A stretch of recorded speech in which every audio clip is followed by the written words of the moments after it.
In this tutorial, I'll show you how to enable dark mode in Windows 10.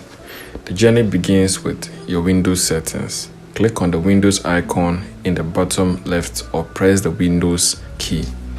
Click on the settings gear icon.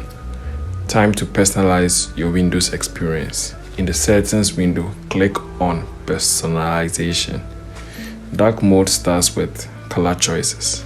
On the left sidebar, click on colors. Here's where the magic happens. Under the choose your color, you will see two options, light and dark.